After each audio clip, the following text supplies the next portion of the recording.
What a splendid day, said Anne, drawing a long breath. Isn't it good just to be alive on a day like this? I pity the people who aren't born yet for missing it. They may have good days, of course, but they can never have this one. And it's splendider still to have such a lovely way to go to school by, isn't it? It's a lot nicer than going round by the road, that is so dusty and hot, said Diana practically, peeping into her dinner basket and mentally calculating if the 3 juicy, toothsome, raspberry tarts reposing there were divided among 10 girls how many bites each girl would have. The little girls of Avonlea School always pooled their lunches, and to eat 3 raspberry tarts all alone or even to share them only with one's best chum would have forever and ever branded as awful mean the girl who did it. And yet, when the tarts were divided among 10 girls you just got enough to tantalize you. The way Anne and Diana went to school was a pretty one. Anne thought those walks to and from school with Diana couldn't be improved upon even by imagination. Going around by the main road would have been so unromantic, but to go by Lover's Lane and Willowmere and Violet Vale and the Birch Path was romantic, if ever anything was. Lover's Lane opened out below the orchard at Green Gables and stretched far up into the woods to the end of the Cuthbert farm. It was the way by which the cows were taken to the back pasture and the wood hauled home in winter. Anne had named it Lover's Lane before she had been a month at Green Gables. Not that lovers ever really walk there, she explained to Marilla, but Diana and I are reading a perfectly magnificent book and there's a Lover's Lane in it. So we want to have one, too. And it's a very pretty name, don't you think? So romantic. We can't imagine the lovers into it, you know. I like that lane because you can think out loud there without people calling you crazy. And, starting out alone in the morning, went down Lover's Lane as far as the brook. Here Diana met her, and the 2 little girls went on up the lane under the leafy arch of maples. Maples are such sociable trees, said Anne, they're always rustling and whispering to you, until they came to a rustic bridge. Then they left the lane and walked through Mr. Barry's back field and past Willowmere. Beyond Willowmere came Violet Vale, a little green dimple in the shadow of Mr. Andrew Bell's big woods. Of course there are no violets there now, Anne told Marilla, but Diana says there are millions of them in spring. Oh, Marilla, can't you just imagine you see them? It actually takes away my breath. I named it Violet Vale. Diana says she never saw the beat of me for hitting on fancy names for places. It's nice to be clever at something, isn't it? But Diana named the Birch Path. She wanted to, so I let her, but I'm sure I could have found something more poetical than plain Birch Path. Anybody can think of a name like that. But the Birch Path is one of the prettiest places in the world, Marilla. It was. Other people besides and thought so when they stumbled on it. It was a little narrow, twisting path, winding down over a long hill straight through Mr. Bell's woods, where the light came down sifted through so many emerald screens that it was as flawless as the heart of a diamond. It was fringed in all its length with slim young birches, white-stemmed and lissom-boughed, ferns and starflowers and wild lilies of the valley and scarlet tufts of pigeonberries grew thickly along it, and always there was a delightful spiciness in the air and music of bird calls and the murmur and laugh of wood winds in the trees overhead. Now and then you might see a rabbit skipping across the road if you were quiet, which, with Anne and Diana, happened about once in a blue moon. Down in the valley the path came out to the main road and then it was just up the spruce hill to the school. The Avonlea School was a whitewashed building, low in the eaves and wide in the windows, furnished inside with comfortable substantial old-fashioned desks that opened and shut, and were carved all over their lids with the initials and hieroglyphics of 3 generations of school children. The schoolhouse was set back from the road and behind it was a dusky fir wood and a brook where all the children put their bottles of milk in the morning to keep cool and sweet until dinner hour. Marilla had seen Anne start off to school on the first day of September with many secret misgivings. Anne was such an odd girl. How would she get on with the other children? And how on earth would she ever manage to hold her tongue during school hours? Things went better than Marilla feared, however. Anne came home that evening in high spirits. I think I'm going to like school here, she announced. I don't think much of the master, through. He's all the time curling his mustache and making eyes at Prissy Andrews. Prissy is grown up, you know. She's 16 and she's studying for the entrance examination into Queen's Academy at Charlottetown next year. Tilly Boulter says the master is dead gone on her. She's got a beautiful complexion and curly brown hair and she does it up so elegantly. She sits in the long seat at the back and he sits there, too, most of the time, to explain her lessons, he says. But Ruby Gillis says she saw him writing something on her slate and when Prissy read it she blushed as red as a beet and giggled, and Ruby Gillis says she doesn't believe it had anything to do with the lesson. And Shirley, don't let me hear you talking about your teacher in that way again, said Marilla sharply. You don't go to school to criticize the master. I guess he can teach you something, and it's your business to learn. And I want you to understand right off that you are not to come home telling tales about him. That is something I won't encourage. I hope you were a good girl. Indeed I was, said Anne comfortably. It wasn't so hard as you might imagine either. I sit with Diana. Our seat is right by the window and we can look down to the lake of shining waters. There are a lot of nice girls in school and we had scrumptious fun playing at dinner time. It's so nice to have a lot of little girls to play with. But of course I like Diana best and always will. I adore Diana. I'm dreadfully far behind the others. They're all in the 5th book and I'm only in the 4th. I feel that it's kind of a disgrace. But there's not one of them has such an imagination as I have and I soon found that out. We had reading and geography and Canadian history and dictation today. Mr. Phillips said my spelling was disgraceful and he held up my slate so that everybody could see it, all marked over. I felt so mortified, Marilla. He might have been politer to a stranger, I think. Ruby Gillis gave me an apple and Sophia Sloane lent me a lovely pink card with, "May I see you home," on it. I'm to give it back to her tomorrow. And Tilly Boulter let me wear her bead ring all the afternoon. Can I have some of those pearl beads off the old pincushion in the garret to make myself a ring? And oh, Marilla, Jane Andrews told me that Minnie McPherson told her that she heard Prissy Andrews tell Sarah Gillis that I had a very pretty nose. Marilla, that is the first compliment I have ever had in my life and you can't imagine what a strange feeling it gave me. Marilla, have I really a pretty nose? I know you'll tell me the truth. Your nose is well enough, said Marilla shortly. Secretly she thought Anne's nose was a remarkable pretty one, but she had no intention of telling her so. That was 3 weeks ago and all had gone smoothly so far. And now, this crisp September morning, Anne and Diana were tripping blithely down the birch path, 2 of the happiest little girls in Avonlea. I guess Gilbert Blythe will be in school today, said Diana. He's been visiting his cousins over in New Brunswick all summer and he only came home Saturday night. He's awfully handsome, Anne. And he teases the girls something terrible. He just torments our lives out. Diana's voice indicated that she rather liked having her life tormented out than not. Gilbert Blythe, said Anne. Isn't his name that's written up on the porch wall with Julia bells and a big, "Take Notice" over them? Yes, said Diana, tossing her head, but I'm sure he doesn't like Julia Bell so very much. I've heard him say he studied the multiplication table by her freckles. Oh, don't speak about freckles to me, implored Anne. It isn't delicate when I've got so many. But I do think that writing take notices up on the wall about the boys and girls is the silliest ever. I should just like to see anybody dare to write my name up with a boy's. Not, of course, she hastened to add, that anybody would. And sighed. She didn't want her name written up. But it was a little humiliating to know that there was no danger of it. Nonsense, said Diana, whose black eyes and glossy tresses had played such havoc with the hearts of Avonlea schoolboys that her name figured on the porch walls in half a dozen take notices. It's only meant as a joke. And don't you be too sure your name won't ever be written up. Charlie Sloane is dead gone on you.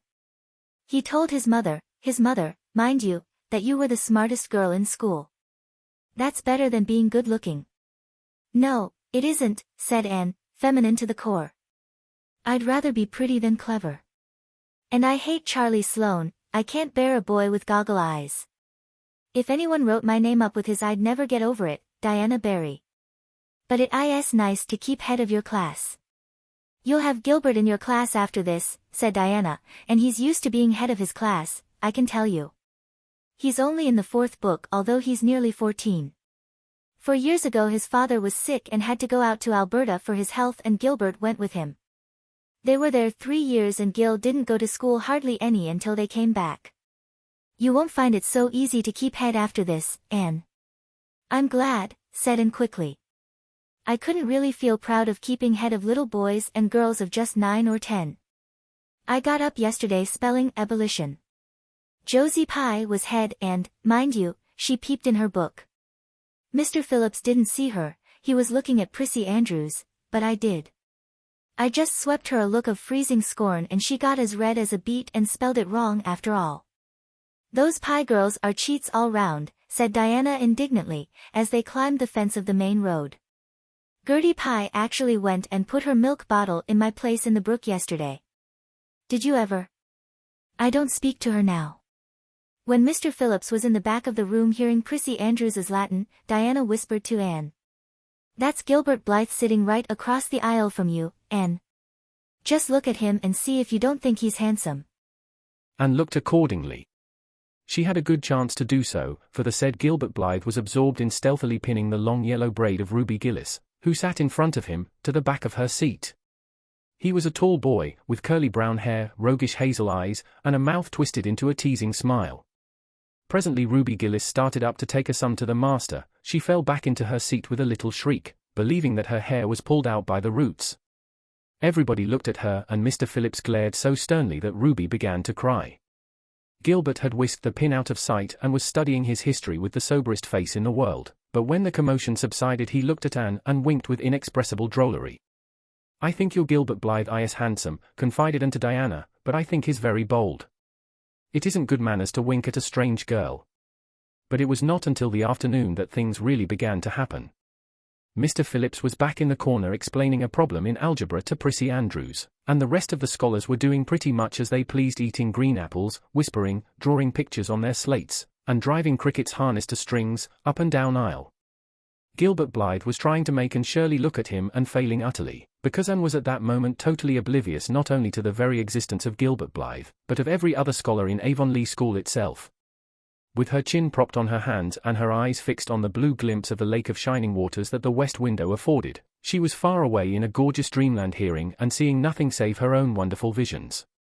Gilbert Blythe wasn't used to putting himself out to make a girl look at him and meeting with failure.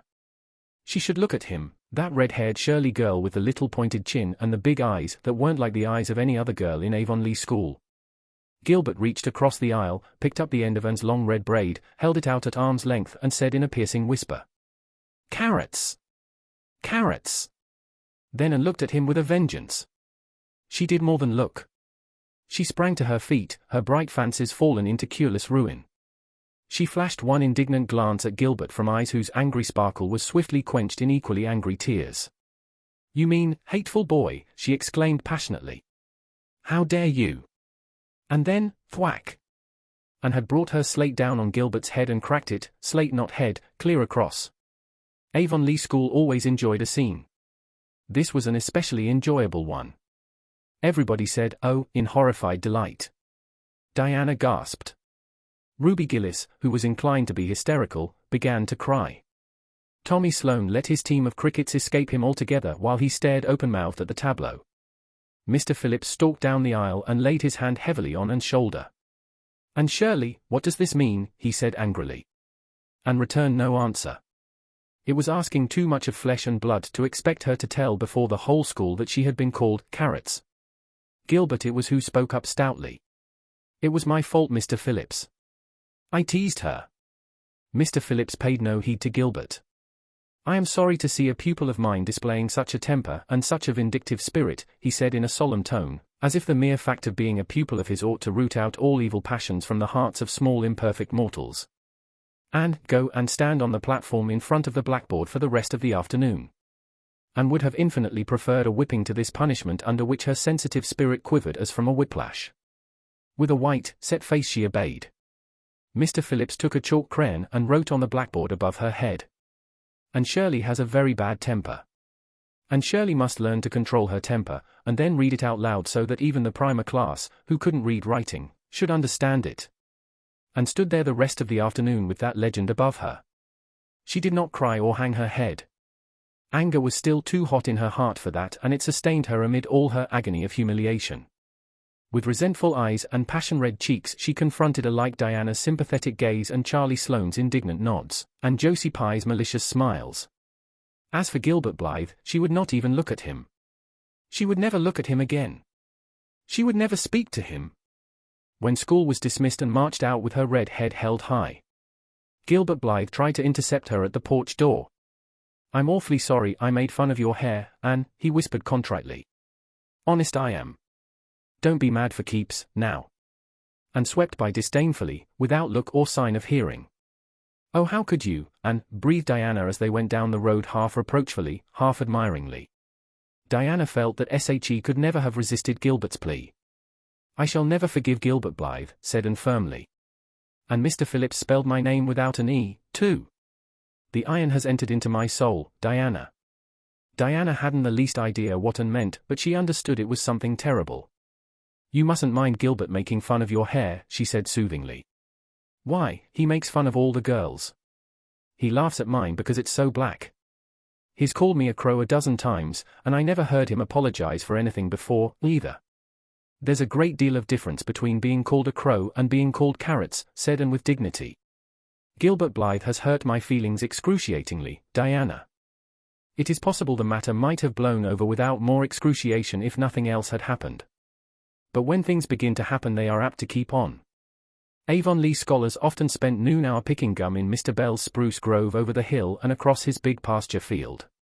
From there they could keep an eye on Eben Wright's house, where the master boarded.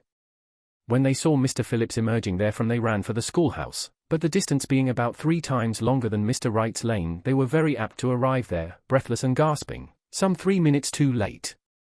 On the following day Mr. Phillips was seized with one of his spasmodic fits of reform and announced before going home to dinner that he should expect to find all the scholars in their seats when he returned. Anyone who came in late would be punished. All the boys and some of the girls went to Mr. Bell's spruce grove as usual, fully intending to stay only long enough to pick a chew.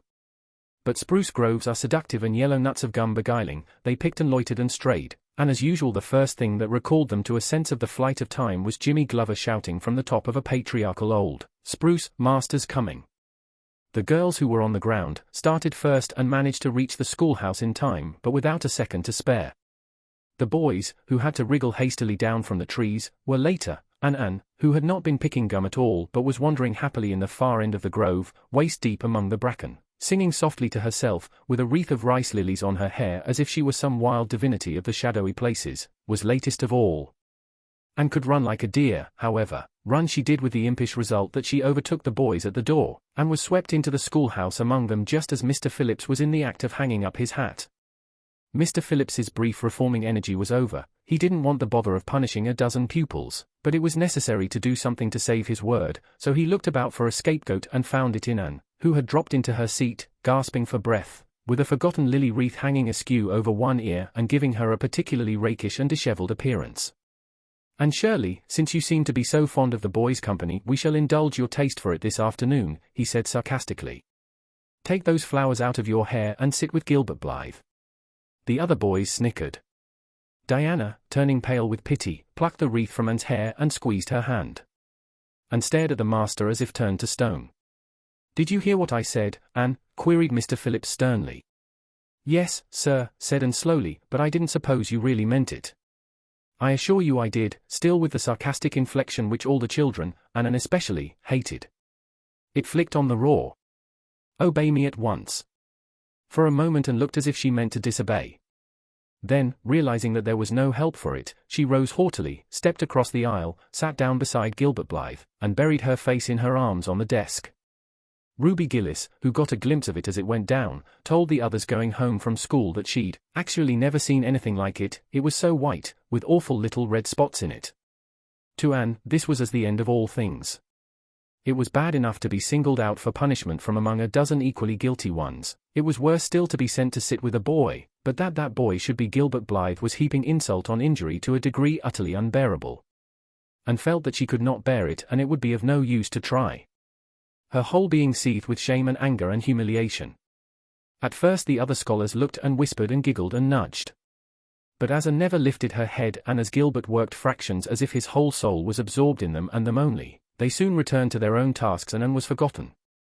When Mr. Phillips called the history class out and should have gone, but Anne did not move, and Mr. Phillips, who had been writing some verses to Priscilla before he called the class, was thinking about an obstinate rhyme still and never missed her.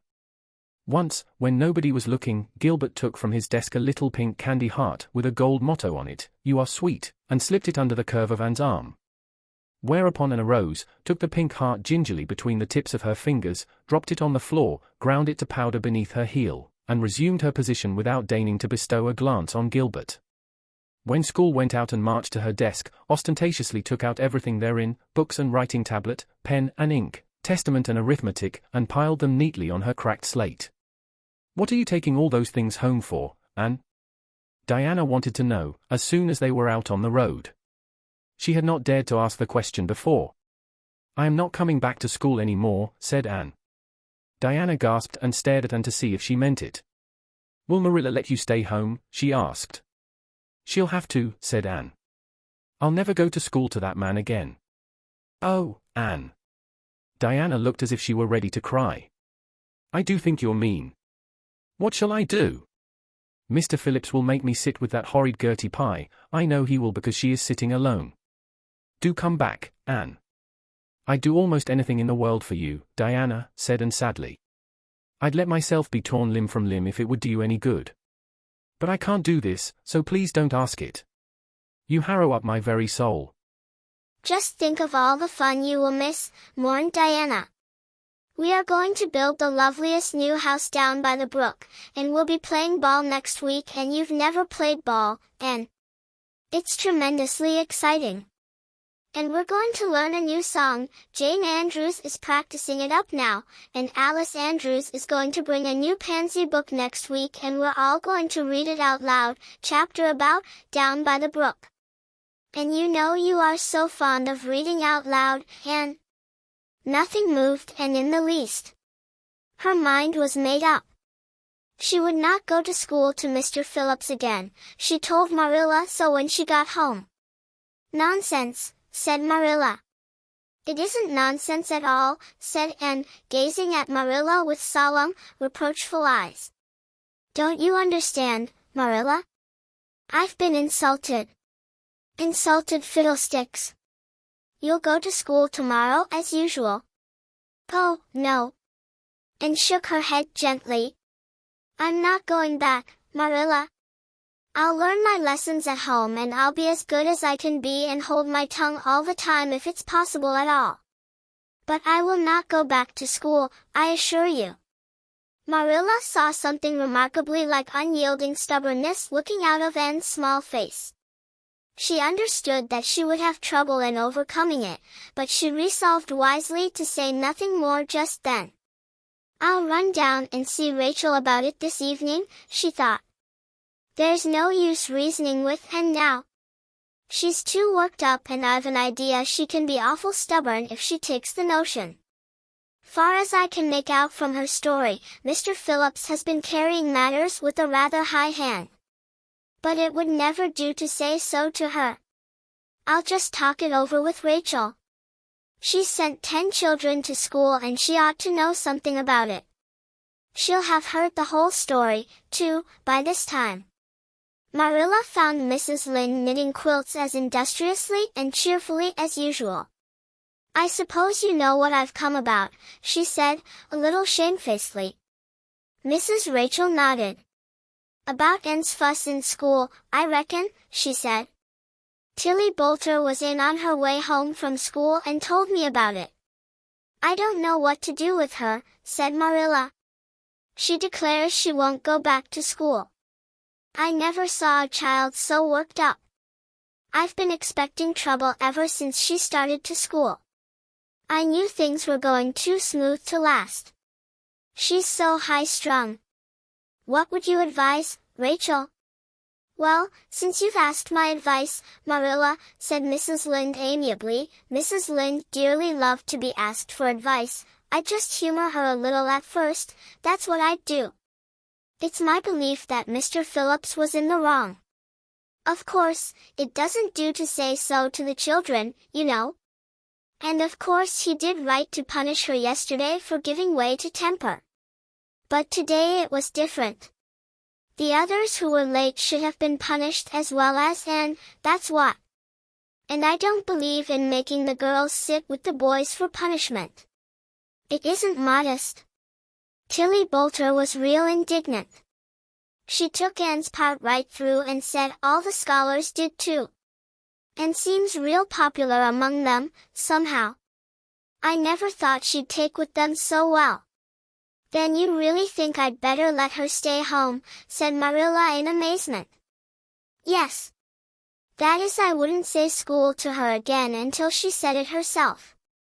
Depend upon it, Marilla, she'll cool off in a week or so and be ready enough to go back of her own accord, that's what. While, if you were to make her go back right off, dear knows what freak or tantrum she'd take next and make more trouble than ever. The less fuss made the better, in my opinion. She won't miss much by not going to school, as far as that goes. Mr. Phillips isn't any good at all as a teacher. The order he keeps is scandalous, that's what, and he neglects the young fry and puts all his time on those big scholars he's getting ready for Queen's. He'd never have got the school for another year if his uncle hadn't been the trustee, for he just leads the other two around by the nose, that's what. I declare, I don't know what education in this island is coming to. Mrs. Rachel shook her head, as much as to say if she were only at the head of the educational system of the province things would be much better managed. Marilla took Mrs. Rachel's advice and not another word was said to and about going back to school. She learned her lessons at home, did her chores, and played with Diana in the chilly purple autumn twilights, but when she met Gilbert Blythe on the road or encountered him in Sunday school she passed him by with an icy contempt that was no whit thawed by his evident desire to appease her. Even Diana's efforts as a peacemaker were of no avail, and had evidently made up her mind to hate Gilbert Blythe to the end of life. As much as she hated Gilbert, however, did she love Diana, with all the love of her passionate little heart, equally intense in its likes and dislikes. One evening Marilla, coming in from the orchard with a basket of apples, found Anne sitting along by the east window in the twilight, crying bitterly. "Whatever's the matter now, Anne?" she asked. "It's about Diana," sobbed Anne luxuriously. "I love Diana so, Marilla. I cannot ever live without her. But I know very well when we grow up that Diana will get married and go away and leave me. And oh, what shall I do? I hate her husband, I just hate him furiously. I've been imagining it all out, the wedding and everything, Diana dressed in snowy garments, with a veil, and looking as beautiful and regal as a queen, and me the bridesmaid, with a lovely dress too, and puffed sleeves, but with a breaking heart hid beneath my smiling face. And then bidding Diana goodbye here and broke down entirely and wept with increasing bitterness." Marilla turned quickly away to hide her twitching face, but it was no use, she collapsed on the nearest chair and burst into such a hearty and unusual peal of laughter that Matthew, crossing the yard outside, halted in amazement. When had he heard Marilla laugh like that before? "Well, and surely," said Marilla as soon as she could speak, "if you must borrow trouble, for pity's sake borrow it handier home. I should think you had an imagination, sure enough."